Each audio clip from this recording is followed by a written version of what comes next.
Yo, what's up mga kabensi? Kami po pala ang grupong Yugi Mafia from Vigan City. Yo, let's go!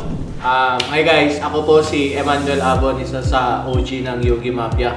Ako nga po wala si Jesper Jan Babak. At ako nga din si Marlito, the second nursing. Okay, ang Yugi Mafia ay isang grupo na ibig sabihin is silent but dangerous. Yugi came from the word yuga, which means silence, and the mafia is the highest form of syndicate. So kami yung mga silent but dangerous sa larangan ng pagsasayaw. So ang aming grupo nagsimula since 2007, so marami ng generations like yung mga kasama ko ngayon. Nag-start kami since 2007, so we have now 17 years. So yung mga kasama ko, ilang years ka na sa grupo? Magto 2 years pa lang. 2 years. 1 year. 1 year. So sila yung mga ibang generation ng grupo namin. Ilan ang members ng Yugi Mafia? For now po, yung mga sumasayo talaga mga nasa 20, 25. Ganun. Nagre-range kami ng 20 above. Hindi specific yung number kasi may mga hindi available yung sa mga competition pero active pa rin sa mga trainings and practices namin. Unahin natin yung 1 year pa lang sa grupo. Para sa akin pag talagang unang-una ka palang sumali sa dance group kagaya dito is mahirap. Hanggang sa patagal ng patagal is makukuha mo din yung vibe ng mga kasama. Then doon ka na din doon mo din makukuha yung time na di ka na nahihiya sa mga competitions at mga kung ano pang mga sinasalihan. So, kabago-bago sa grupo ng Yugi Mafia, almost 2 years. So, naging mahirap yung dinanas ko sa pagpasok sa grupo kasi taga-Abra po ako. Then, anytime pwede akong umuwi, tas anytime din naman para makapag-practice, and then yung time lang talaga, yung time management nakuha ko doon. Then may time na hindi ako nakakasayaw sa kanila dahil yun nga, yung kailangan ko umuwi sa Abra, kailangan ko umuwi sa bahay, lalo na pag emergency, yun. Pero most of the time nakakasayaw ko sa kanila. Yun lang yung pinakamahirap na dinanas na.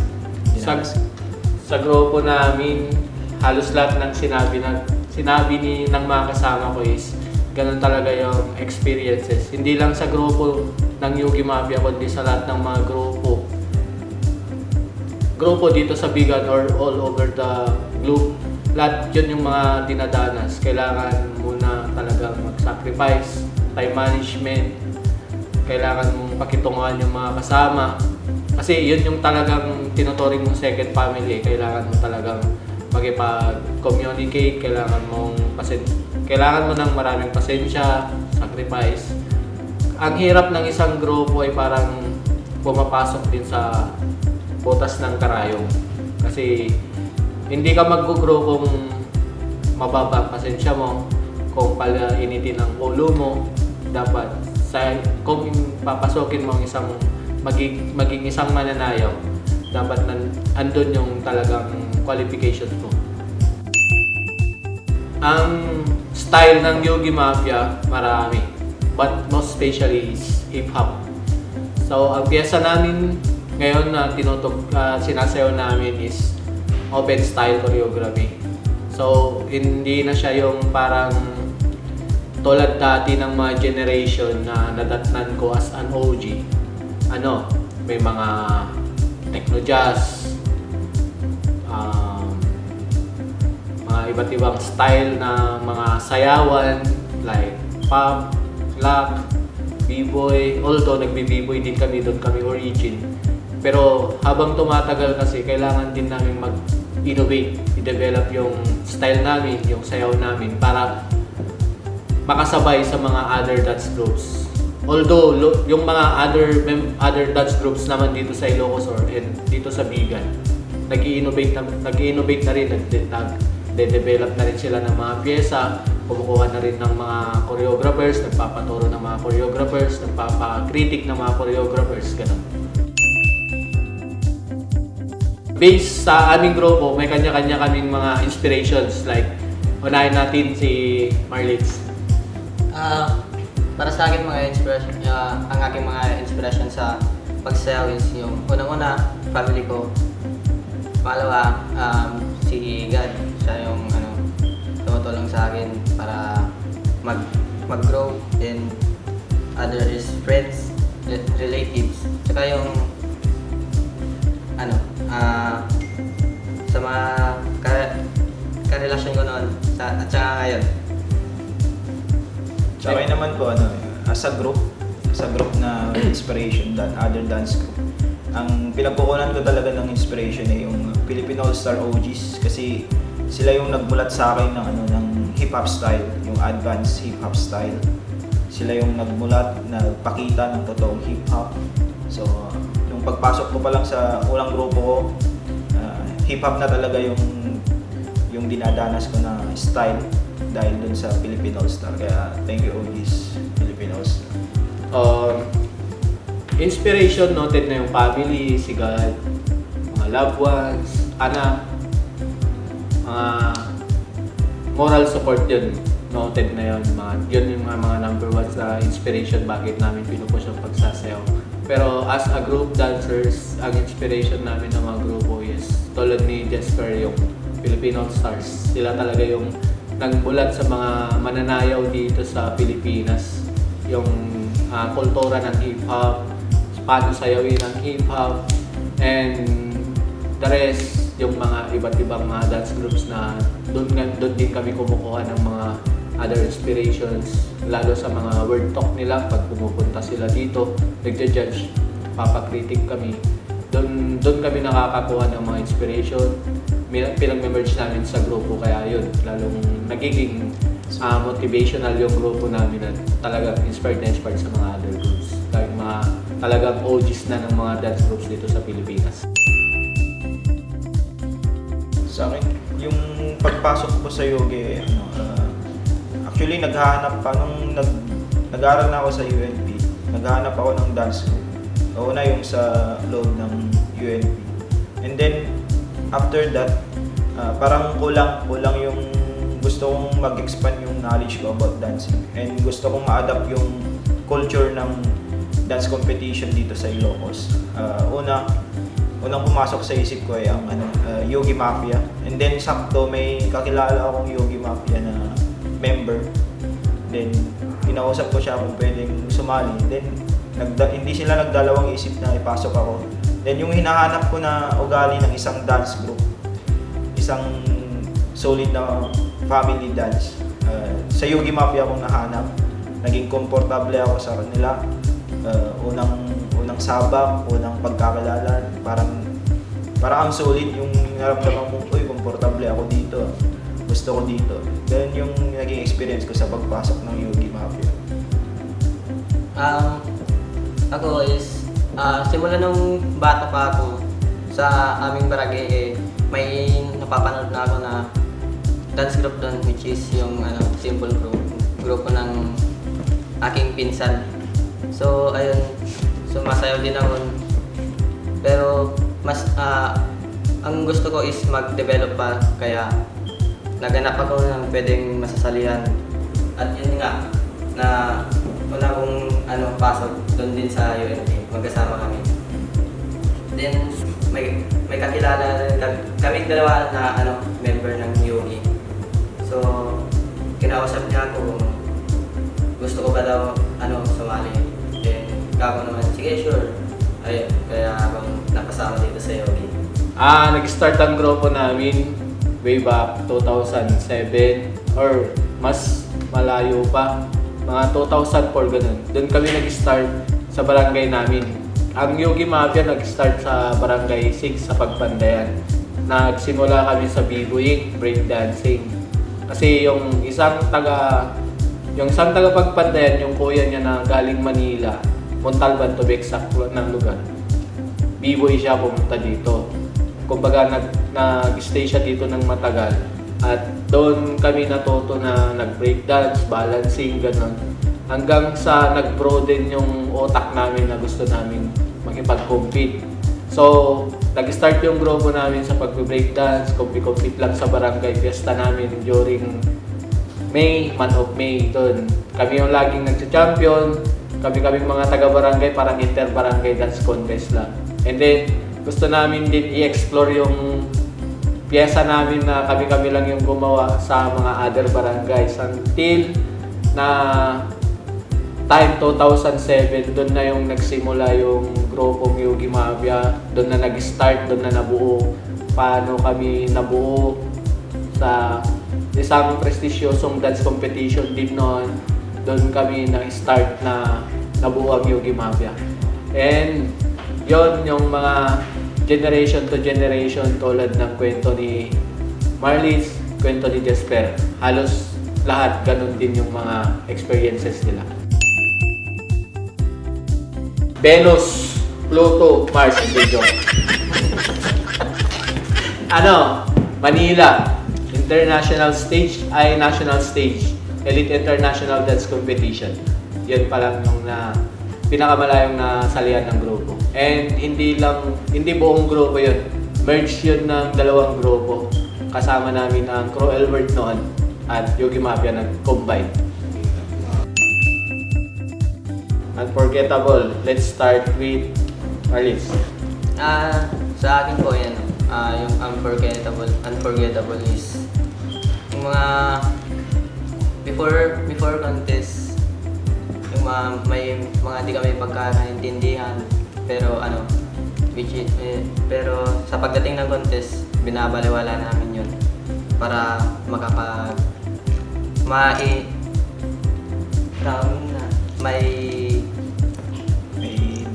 may dala namin yung piyesa na gusto. Saka napag-uusapan namin din yung pagkatapos ng pag-aaway. And yun yung di ko makakalimutan sa mga ugali ng Yugi. Kahit na nagkakaaway-away sila, nasusolusyonan din naman nila agad. Sa akin naman po, every competition is nagiging core memory sa akin kasi ibang level na yung pinasukan kong grupo. And yung masasabi ko na lang na unforgettable yung nagsasama-sama kami na before contest, sa contest proper. Yung salo-salong kainan, tapos biro-biroan, ganito, niyawan, ganito, mga kantsawan. Kainan talaga, hindi malatas ang katawan. Ganun yung kasi every contest nagiging core memory sa akin kasi YOLO. Kaya Only live once. every contest ine-enjoy ko. Kaya nagiging core memory talaga lahat. Yun lang.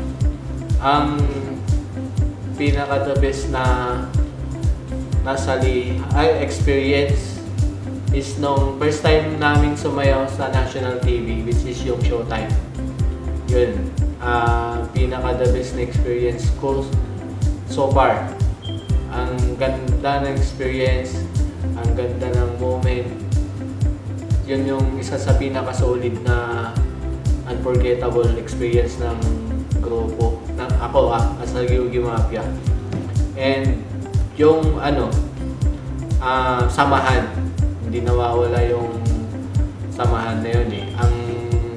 Ang type ng samahan namin, hindi basta-basta mabubuwag, hindi basta-basta matitibag eh. Kasi biruin mo, in 17 years, still fighting pa rin kami, nagkikipag-compete pa rin kami. May mga iba't ibang generations na sumasali, na may maalis, may nag-i-stay, may nagpo-for good, for family, ganun. Yan yung mga experience namin. Experience ko as a member coach ng Yugi Mafia. Okay, Beshi, ikaw muna. Bukod sa pagkain. Ako talaga mahilig akong kumanta. Joke lang po. Ganun lang eh. Wala naman po, walang nakatali kasi akong yung personality ko, extrovert ako. Kung anong kaya kong pakita ko lang. Wala akong tinatagong talento maliban sa cherries. Oros lang, oros. Okay. Di na po. Next.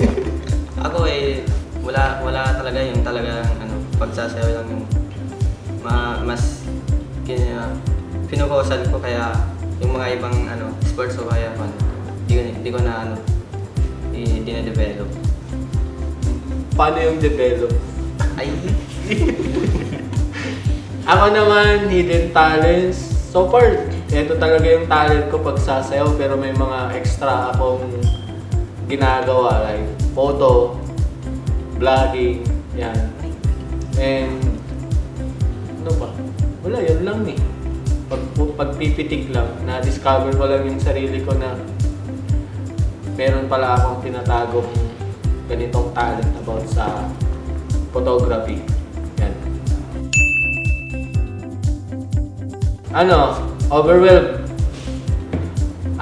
For almost 8 season ng Dance Craze, Ilocos Dance Craze competition. Sa wakas, nakuha rin namin yung champion na inaasam namin. Kasi ito talaga yung talagang pinaghahandaan ng mga dance crews dito sa Ilocos. Hindi lang kasi Bigan talaga yung nag-a-adapt, kasi buong Ilocos talaga.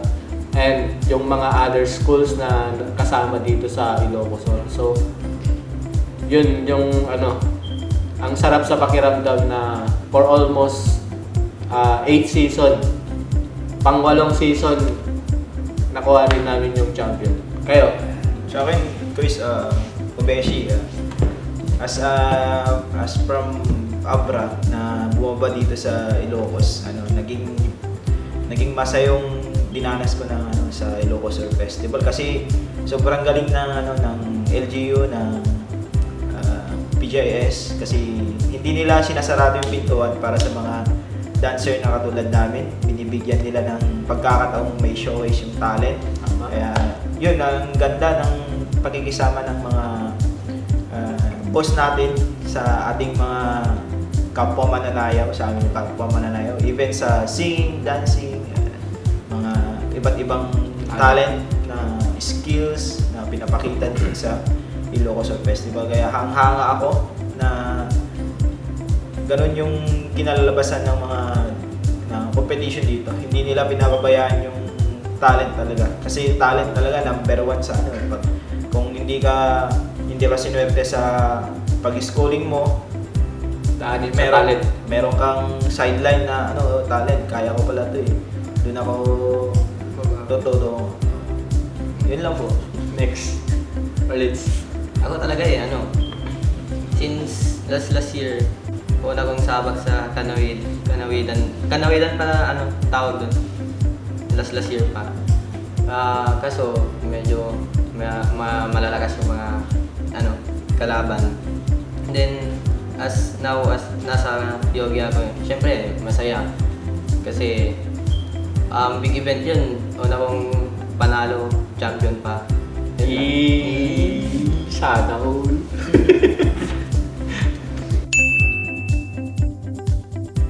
Ang naibigay sa akin bilang isang pagiging dancer is disiplina.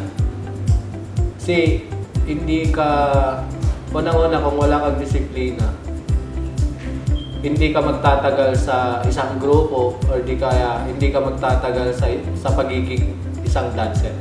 So kung nilalang lang ang dancer, sana wala ng production presentation, wala ng production number sa mga Miss Universe, Binibining Pilipinas, sa mga national TV, MV. yan. So, nahubog ako bilang isang mananayaw. Yun, number 1, disiplina. Tapos, time management. Yun. Next. Sa akin, naubog ako sa pagsasayaw dahil sa yung mga, dati kasi sa bahay, may mga grupong nagsasayaw doon. Tapos ako, sumusunod lang sa mga group niya. Then, yung one time, gusto mong sumali, sayaw ka, gano'n. Tapos, nung nasa grupo na ako, naging dancer na ako, ang una kong naalalang pumasok sa akin na tawag dito, personality or characteristic na yung pagiging time management. Kasi yung pag sa grupo kasi, sa grupong pinag-usapan niyo yung call time, tapos may gagawin ka pa na before that call time. Siyempre unahin mo na yung yung para hindi na masagasaan yung practices niyo. Inuuna ko na yung yung mga gawain ko sa bahay, mga assignment, mga school activities. Then para magiging free na ako sa call time, yun, naging magaling ako sa time management. And yun, kahit double job na ako, okay lang basta hindi masagasaan yung practice. Yun yung naging, I think, naging na ugali ko, yung pagiging time management. Yun lang po. Ako sabi na itong mga dalawang to yung mga pero pero yung isa sa mga sumubok sa pag-service, yung pagiging humble parati. Hindi naman kasi lahat ng pagkakataon nasa taas ka. Siyempre, bilog ang mundo. Hindi natin alam kung kailan tayo bababa. Tama. Pinagkakabalaan sa grupo, preparation lang. Kasi hindi namin alam na kung kailan ang competition. Mga iba, nagkakabala lalo na ng mga estudyante, syempre sa ACADS nila. Yun yung pinagkakabala nila. And, wala, yun lang eh. Preparation lang sa mga competitions. Pag dumating yung mga puntong ganun, hindi maiwasan sa pagiging isang mananalo yun eh. So, kailangan talaga on practice, yun na talaga yung ginagawa namin. Pagka-practice, hindi lang kami nagbubuo ng steps, nagbubuo ng stance, nagbubuo ng mga formations. Ginagawa namin during practices talagang all out namin, dinodrawings namin para pagdating ng competition, para maiwasan na yung mablangko sa mga steps at formation. Pero hindi mo talaga maiwasan yung mga ganong senaryo. So, ginagawa is hindi papalata na nagkamali. Tuloy lang. Nag-adlib. Adlib lang. The show must go on. Hindi mo ipapalatang nagkamali ka o nablangko ka sa steps mo o formation mo. Dapat pakita mo sa judge na hindi ka nagkalat. Yan, exactly ang Yogi Mafia is walang choreographer. Sharing kami ng knowledge, sharing kami ng steps, ng formations. Always, every competition, mayroong brainstorming. Doon kami nagbubuklod-buklod ng mga ideas. And, yun. So far, maganda naman yung pinakita namin. And ngayon lang kami naka-experience ng may choreographer. So, yun. Bless kami sa kanya kasi hindi niya kami pinabayaan. Talagang tinuruan niya kami, hinubog niya kami para mapakita ng maayos yung pyesa namin ngayon. Marami na.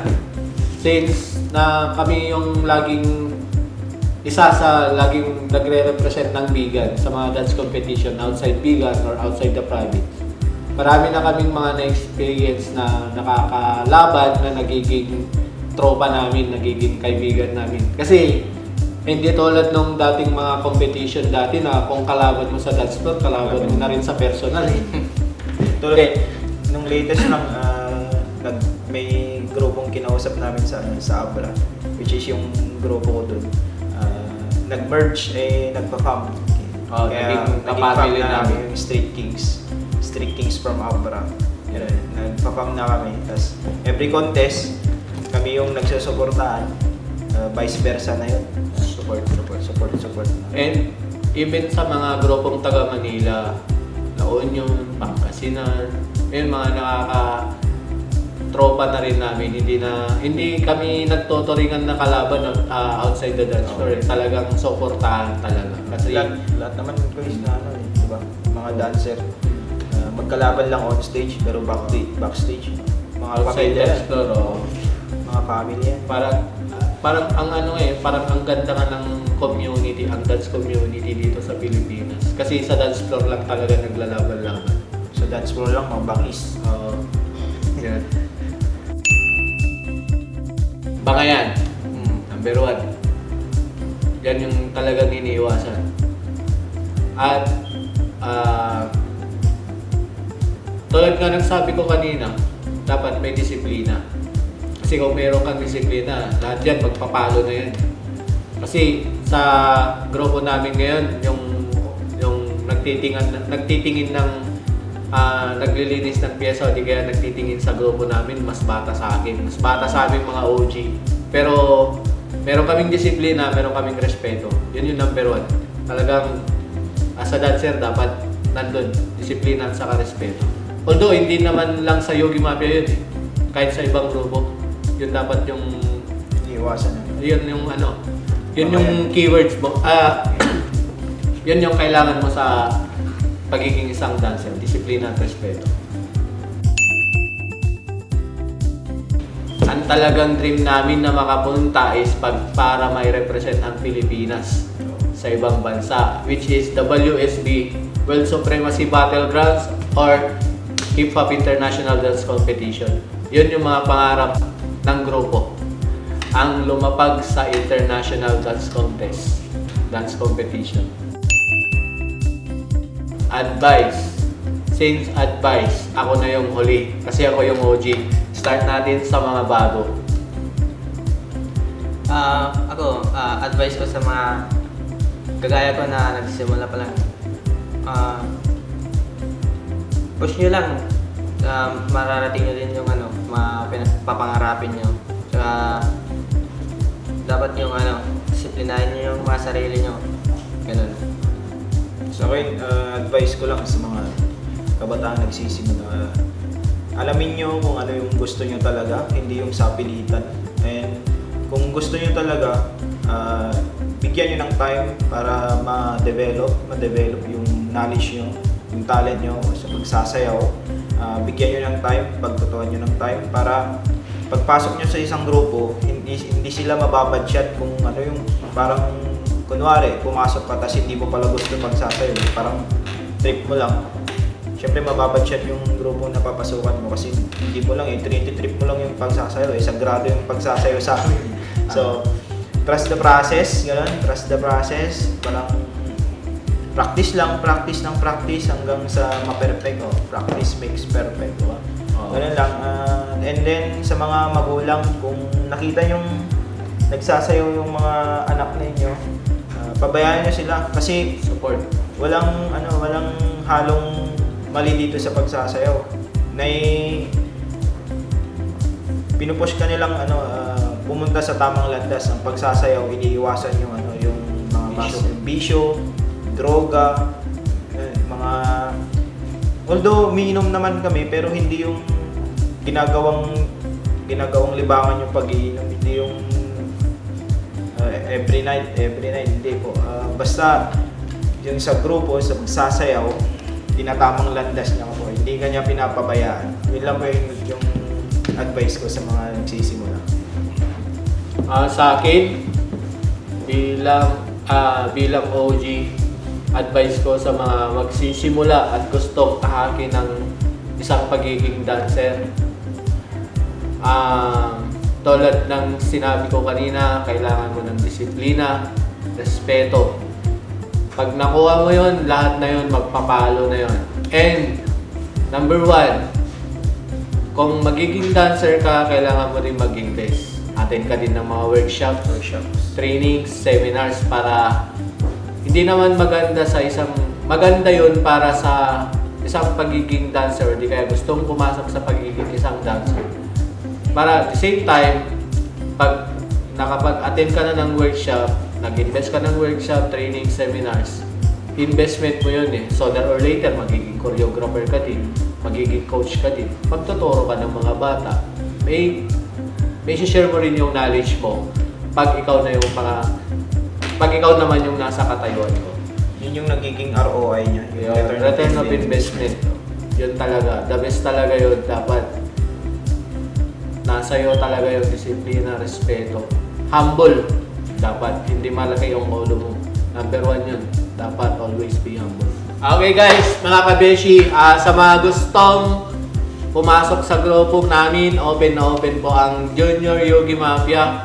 And please pakipollow po yung page ng Junior Yogi Mafia, nandito po.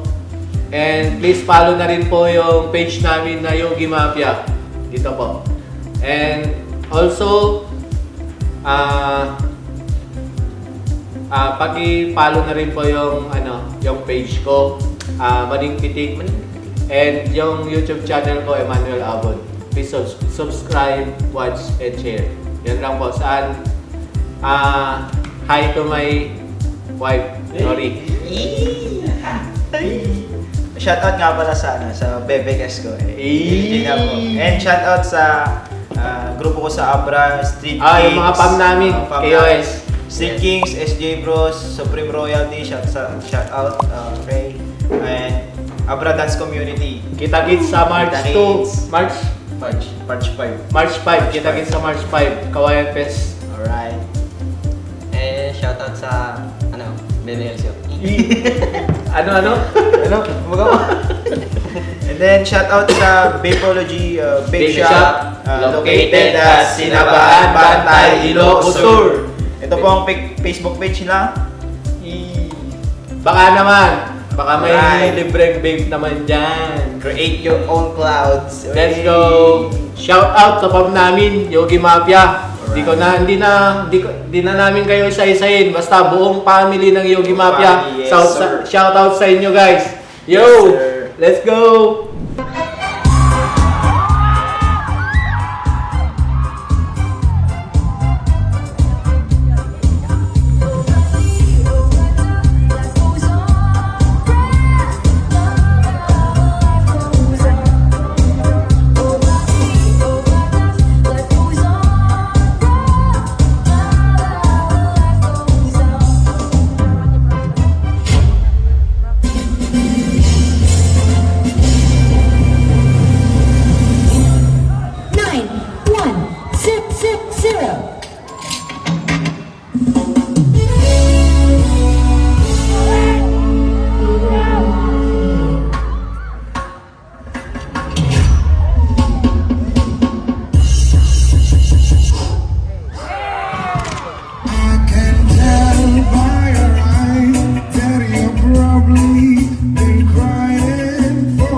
si Yogi Mafia!